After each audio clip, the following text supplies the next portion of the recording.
Chemena Kamali is tasked with making Chloe once again relevant but also profitable, and today we're gonna find out if she can really do it. Welcome back to the channel, guys. It's Tomas sharing all my thoughts on fashion, lifestyle, and anything else that comes to mind. I'm here every Wednesday with some scattered surprise uploads on Sundays, so make sure you guys subscribe and maybe hit the bell so you're notified when I upload. Today I have a really exciting video for you guys. I've been really into this kind of like fashion analytic discussion videos that I've been doing. So for today's video, I'm going to discuss Chloe's rebranding and how the new creative director, Chemena Kamali, is pretty much eating the entire fashion industry right now. And everything she's doing is just hitting the sweet spot. And personally, I am obsessed with the rebrand of Chloe right now. So I thought I would share my thoughts with you. As always, make sure you guys are liking, subscribing, and commenting down below. And also follow me on Instagram for more fashion styling content. I feel like over there I'm gonna try and make some more personal style videos. So if you aren't tired of me yet, which I'm assuming you probably are, you can also follow me on Instagram. It's gonna be a little bit different than what I post on YouTube. But as always, let's get started because there's absolutely no time to waste. So if you're into fashion, then you obviously know Chloe. Chloe has been a staple in high fashion probably for around 7 years. I actually was reading about Chloe last night, and they are on their 74th year operating as a fashion brand. I also did learn a few things. So Chloe has been mostly operating as a ready-to-wear fashion house, while Chanel or Balenciaga or even Hermes previously, while they were competing with Chloe, was also already producing accessories and shoes.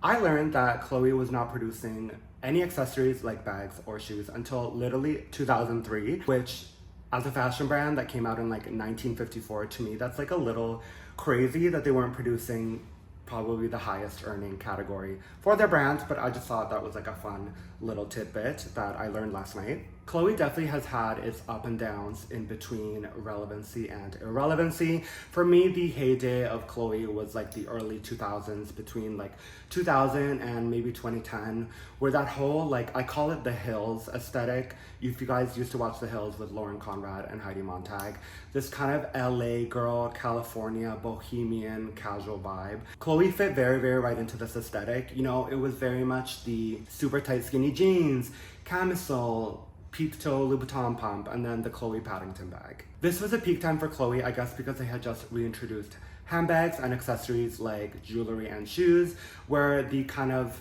before it was very ready to wear focused, so the brand was kind of, not only were they just creating a new category, but also a lot of celebrities were wearing the brand. Nicole Richie, Paris Hilton, Lauren Conrad, pretty much any celebrity, Lindsay Lohan, any cool celebrity was wearing the Chloe handbags. If you're into Y2K, then you obviously know about this handbag. The infamous Chloé Paddington bag. It was this huge oversized tote bag with this honestly heavy AF lock on the front of the handbag. It was kind of competing with, I feel like, the Balenciaga city bag. It was kind of competing with the same aesthetic, this kind of like throw on and go tote bag. I mean, all the celebrities were obsessed with either the Balenciaga city bag or the Chloé Paddington. I mean, I feel like at that time, probably the city bag was winning. I mean, if you guys remember, Nicole Richie literally has like 18 different colors of the Balenciaga city bag. Like, it was insane. But if you're kind of more into this kind of like sensual, bohemian, California horse girl vibe, then you were probably carrying the Paddington bag. Fun fact, Phoebe Philo, who also kind of rebranded Celine and made it into kind of the fashion powerhouse it was in the late 2010s, actually created the Paddington bag. I mean, I don't know if she created, there was probably like a gay intern in the studio who actually designed the bag. But Phoebe Philo did take credit for it in 2002 when they introduced the Paddington bag. So I just think that's so interesting because, like, it's giving another one, thank you. Like, Phoebe Philo really does her thing. And I feel like wherever she goes, whatever fashion house she goes to, she's kind of eating everything she does, right? So that's a little bit of a history lesson on Chloe. Now we are moving into the 2010s, where they kind of shuffled between a lot of creative directors. Spoiler alert, most of them did not do very well. First we had Claire White Keller, who actually helmed at the brand for quite a while. I think it was almost maybe like 7 to 8 years. We had a short stint by Natasha Ramsey Levi, who I personally was actually one of my favorite creative directors at Chloe. I thought the clothing was actually pretty good. It just literally looked like Louis Vuitton by Nicolas Ghesquière. And then when I looked it up, I'm like, oh, she used to be literally one person down from Nicolas Ghesquière at Louis Vuitton Women's Wear. So I'm like, okay, there's a reason why your clothing looks exactly the same. And then we had delusional extraordinaire Gabriella Hearst. I mean, this tenure, I mean, I don't even think, I feel like she didn't even finish the 3-year contract because she was so insane.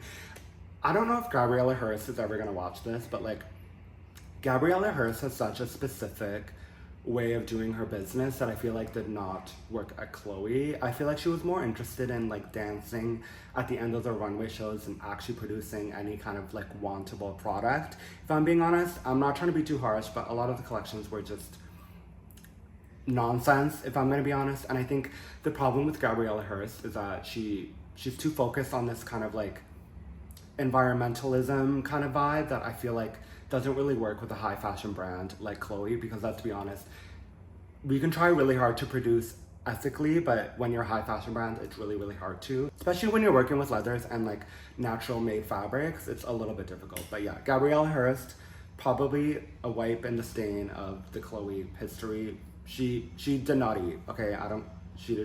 Let's just leave it at that. She did not eat. And we are here now to the present. We're in October of 2023. Chemena Kamali was hired as the creative director of Chloe. Moving forward, another fun fact, I just have a lot of fun facts for you guys today. She actually has worked at Chloe 2 times before. She worked at Chloe in the early 2000s, I believe with Phoebe Philo doing early women's wear collections.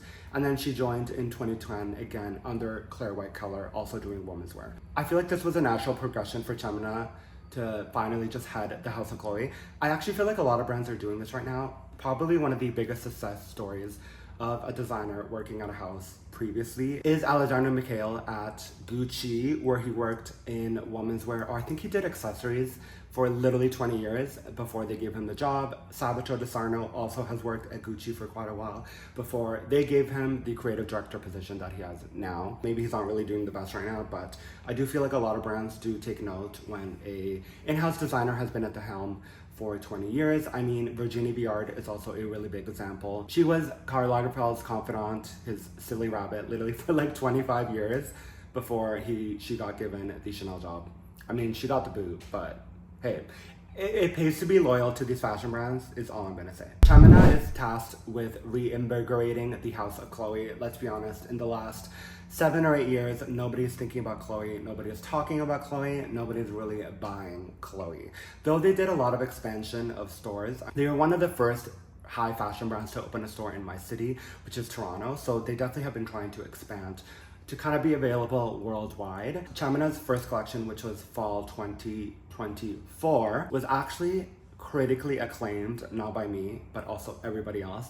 I absolutely loved it. This collection was so well received. There was actually a lot of memes involving this collection. In fact, Style.com posted that in the front row, everybody was wearing the exact same pair of sandals. So this kind of helped the content kind of become more viral. I absolutely loved this collection, you guys. I actually, if you watched my fashion roast video of the fall 2024 collections, spoiler alert, I actually named this collection the #1 collection of fall 2024. And I'm gonna tell you guys why, because I have to admit, I'm still really obsessed with this collection. Chemena really hit the head on the mark by kind of not only just keeping codes of the house, which is, you know, very Chloe, very equestrian, sensual, very Parisian aesthetic, but also making it relevant and actually wantable. For example, I was really surprised by the way that she kind of made capes really trendy and really wantable. Even Sydney Sweeney was actually pictured in a head-to-toe Chloe look in Los Angeles a few weeks ago, and she actually wore one of the capes from the fall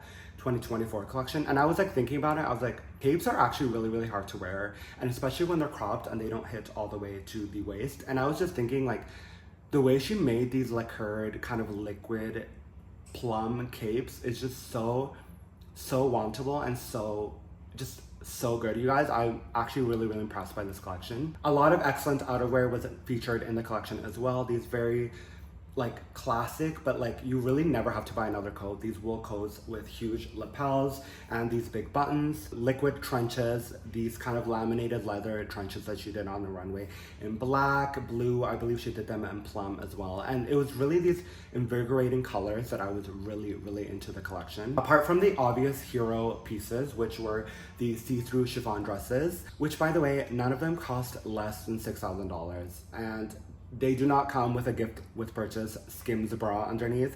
So I feel like the vibe is really just to like let it all loose, I guess.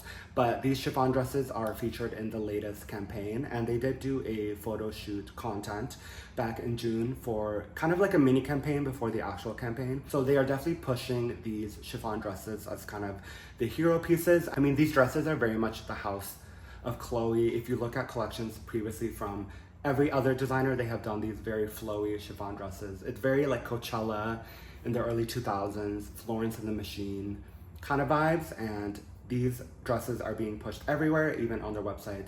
All their stockists, Net-a-Porter, Neiman Marcus, etc., etc. These are the dresses to have. And the lethal, sexy, over-the-knee boots. You guys, I was so obsessed with these. If you guys watched the runway video of this collection, these boots are definitely made for walking. They are absolutely beautiful, so sexy. I do not want to F with the girl that is wearing these boots because they are absolutely stunning. Apart from those hero pieces, there were a lot of like kind of tongue-in-cheek accessories that Chemena threw into the collection. For example, the Chloe logo belt is just like a metal slinky belt that I imagine you kind of just clip onto the back of your waist, and then it says Chloe at the front. This is such a clever way to do branding in today's industry and today's economy, because back in a few years ago, logomania was really kind of taking over the world, and it was very literal. So you know, you would go to Gucci and buy a Gucci worded top. But now that we are kind of into this kind of quiet luxury era where it feels like a bit indulgent to be wearing such blatant logos,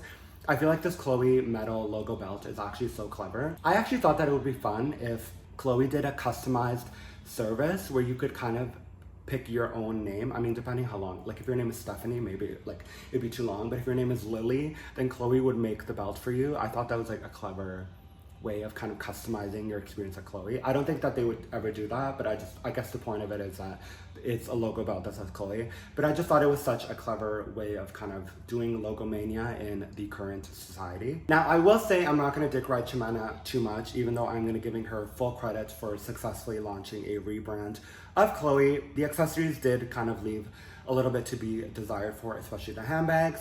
You know, as a brand that has literally only been doing accessories, I guess, for 20 years, since they started in 2003, the new handbags weren't really impressing me. For example, the bracelet bag or the camera bag are still unconvincing to me. They just did this whole like Instagram activation for it, and the bag definitely gives Instagram activation bag, you know, those bags that you're never going to see in like 2 years. For example, that Dior bowling bag a few years ago that literally lasted like 6 months. And the 99 bag with the oversized lock, I feel like they're definitely throwing it back to the Chloé Paddington.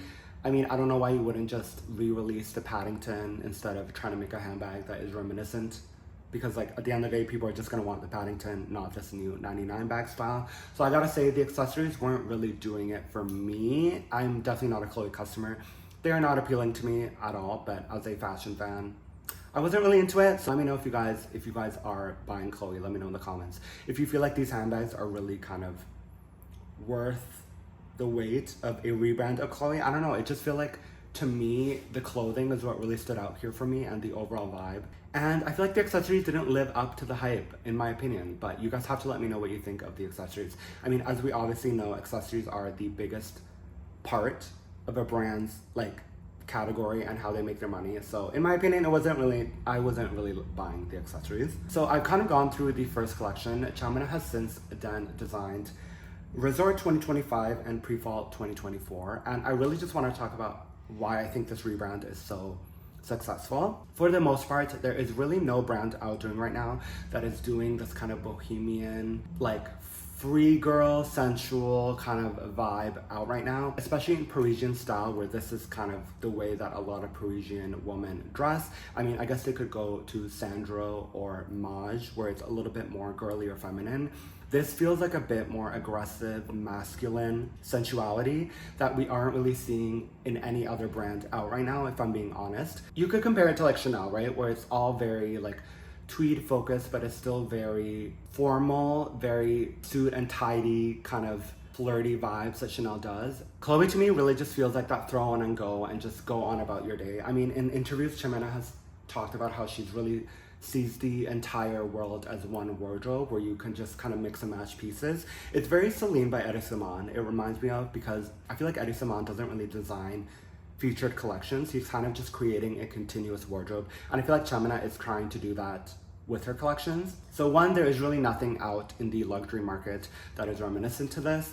Two, it is also very, very nostalgic for fashion fans like me and you. I'm like celebrity and fashion obsessed, so the Chloe kind of in the noughties kind of vibe where it was very famous with all the California girls, to me that's very nostalgic. So I feel like they are kind of harking back to that, to the old kind of fashion fans that used to be really into Chloe, and between 2010 and 2018 it wasn't really relevant. So I feel like that's another also pressure point that they are trying to kind of hit with their customers. And overall the clothing is just great. It feels original, it feels slightly nostalgic, and I just think the clothing is great. I have been on the website and a lot of the pieces are a pricey penny. I don't feel like Chloe was ever really that expensive. I mean, I feel like before a dress was probably like $2,500. Let's be honest guys, all these chiffon dresses, they are less than $6,000, and I saw some of the runway ones go up to $14,000. So it's definitely, it'll take some time to see how the Chloe customer reacts to it. I mean, would a woman want to shell out $14,000 for a see-through chiffon dress that she can probably get at Maj? I mean, honestly, like, that's where we're really gonna see the results. Are people gonna be buying it? But overall, I'm really impressed, and I have been really obsessed with Chloe recently, especially on their Instagram content, this kind of mini campaign of the models just kind of walking around Paris and kind of just basically gallivanting around the streets, being cool and casual with all the pieces from the runway. It kind of makes it seem more normal. Like I want it to intimidate me a little bit, but I also want to like be invited into the world, and I want to live in the world, and I feel like I really want to live in the Chloe world right now. I am really pleased to see how Chemena does in the future. She has her second runway show for spring 2025 in September for Paris Fashion Week.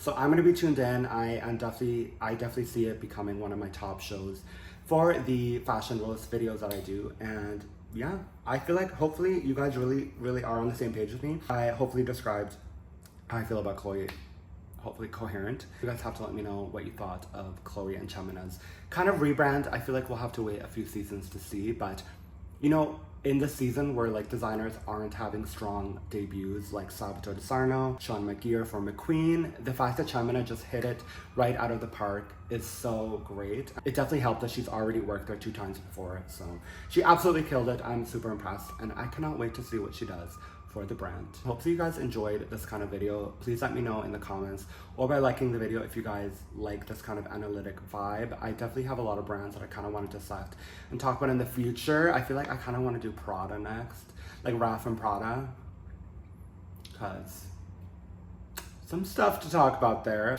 Please like and subscribe as always, and leave any ideas for the upcoming videos in the comments down below, and I will see you guys in the next video. Peace.